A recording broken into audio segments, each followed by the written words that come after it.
Okay, for 96, in order to do this one, you got to simplify or condense the logs. If there's more than one log on one side of the equation, then you have to condense them. You cannot. This does not work. I repeat, it does not work. You cannot do this and then cross out these natural logs. That does not work. You cannot do that. All right, so we're going to go natural log of x plus 1 divided by x minus 2. How come it's divided by? Because of this minus sign right here. And then on the other side, I have natural log of x. Now you can think about the one-to-one thing that we were talking about before, or you can ignore that and just raise both sides to the base e, and you end up getting the same result. So we have x plus 1 divided by x minus 2 equals x.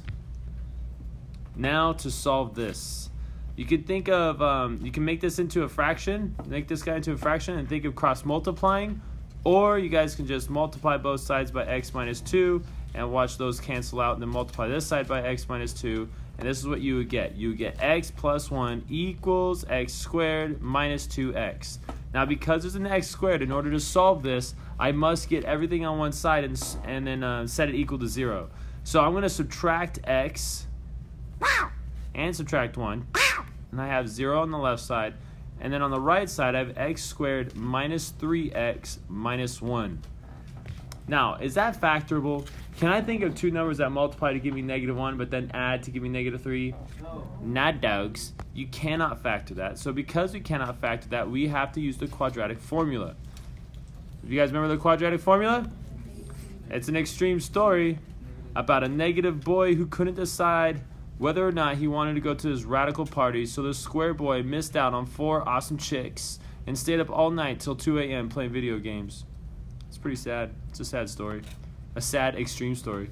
So I plug in the b. I get negative b, which is -3. -3. Then I have plus or minus the square root. And then inside the square root, I have -3 raised to the second power. Make sure you put parentheses around that negative. Minus 4, then a and c. So my a is +1, my c is -1. Shebang. And then I get 9 plus 4. So that's 13. So I have -3, which is +3. Oops, I got to do this too. So I have 3 plus or minus the square root of 13 divided by 2. So this could possibly be my two answers. 3 plus rad 13 divided by 2 and 3 minus rad 13 divided by 2. Now I know that rad 13, this guy right here, is really close to, it's really close to 3, actually. Actually, I think it's a little more than 3, isn't it? Because if I had rad 9, that would be 3. And 3 minus 3 would be 0. 3 minus 3 would be 0, right? Well, this is rad 13, so that means it's slightly more than 3. This should be like 3 point something. What is 3 minus 3 point something? That's a negative. Can I plug a negative into this one? No. So this is definitely an extraneous solution right there. But now the question is this one. Will this one work in these? Ooh, that's a toughie. Now to figure that out, I would probably plug this into a calculator to make sure. So 3 plus 3 point something, that will be at least 6, right? So it'll be 6 divided by 2, which will be 3.